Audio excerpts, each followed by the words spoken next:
네, 안녕하세요. 대한변호사협회 공인 산재 전문 박중영 변호사입니다. 오랫동안 산재 전문 변호사로 활동을 하면서 수많은 산재 사건을 다뤘는데요. 그 중에서 재해 근로자분들이나 사업주분들에게 도움이 될 만한 사례들을 선별해서 박변의 산재 이야기라는 제목으로 동영상을 제작하고 있습니다. 오늘은 그 47번째 시간으로 산재 사망사고의 발생과 사업주의 산재 처리 절차라는 주제로 이야기를 해볼까 합니다. 이번 사례는 산소 절단공이 철근 절단 작업을 하던 중 작업장 발판이 붕괴되어 발생한 사망사고와 관련된 상담 내용을 정리한 것입니다. 재해자를 고용했던 회사의 대표가 전화로 간단한 상담을 한 후 사무실에 방문해서 직접 상담을 진행했습니다. 사건 개요부터 간단하게 말씀드리자면 재해자는 산소절단 숙련공으로 근무하며 사고 당일에도 철거 건물 상단에 올라가 산소 절단 작업을 하고 있었습니다. 재해자는 산소 절단을 위해서 포크레인을 고정하여 그 위에서 작업을 하고 있었는데 포크레인이 기울어지며 작업장 발판이 붕괴되어 낙상하여 사망하게 되었습니다. 공사 현장에 대한 산재 보험은 가입되어 있던 상태였습니다. 산재 사망사고가 발생한 경우 회사는 무엇부터 해야 할까요?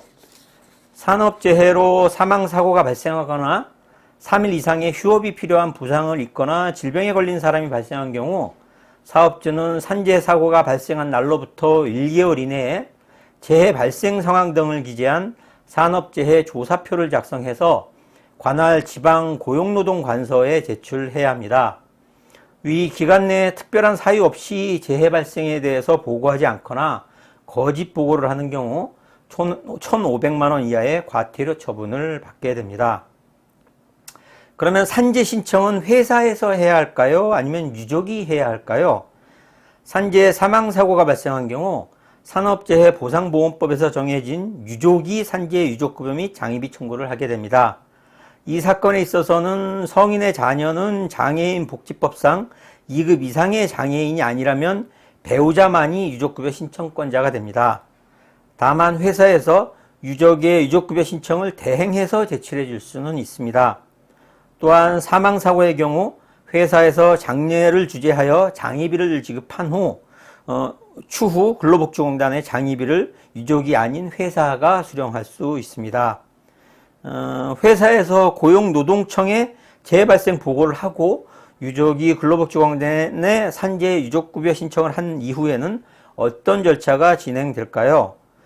우선 근로복지공단에서 재해 발생과 관련해서 조사를 나옵니다. 또한 안전보건공단 등에서도 조사를 나올 수 있습니다. 사망사고의 경우 사업주와 현장관리자 등의 경우에는 산업안전보건법 위반과 업무상 과실치사 혐의로 형사처벌을 받을 수도 있기 때문에 고용노동부 근로감독관과 경찰의 조사도 받게 됩니다. 산재 절차가 모두 끝나면 유족과 민사합의도 해야 한다고 하던데 사실일까요? 산재 유족급여는 법으로 정하여진 보험금이 지급되는 것이고 손해배상 합의는 이와 별도로 진행됩니다. 따라서 민사합의는 민법상의 상속인과 하여야 하기 때문에 배우자뿐만 아니라 사망 근로자의 자녀들도 근제 합의의 상대방이 됩니다.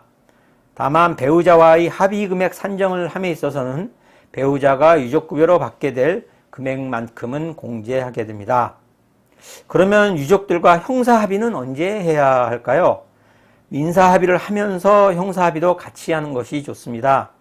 형사상의 합의까지도 같이 하였다는 내용의 민사합의서를 수사기관 또는 법원에 제출하게 되면 형량에 참작이 됩니다. 다만 유족 측과 민사합의가 되지 않는 경우에는 형사합의만이라도 우선적으로 진행하시면 됩니다. 형사합의금은 원칙적으로 정해진 것은 없지만 사망사고의 경우 대체로 3천만 원에서 5천만 원 정도에서 합의하고 있습니다.